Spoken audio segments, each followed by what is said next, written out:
how to clone your voice on Veet.io.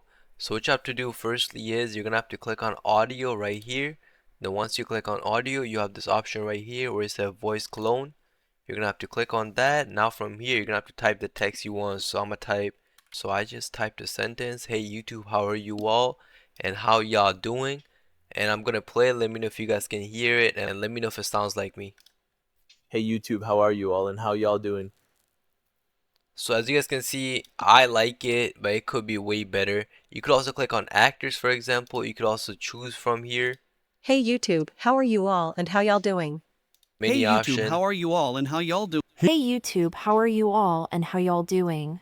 You have hundreds of voice clone. You could also choose from here if you want casual, narrator, happy, excited. You have many options you could choose from.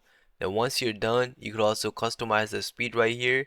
And then once you're done, you're gonna have to click on generate, which I can't do because I don't have the pro version. You have to pay for this. If you don't pay for it, you cannot use this voice clone in vid.io.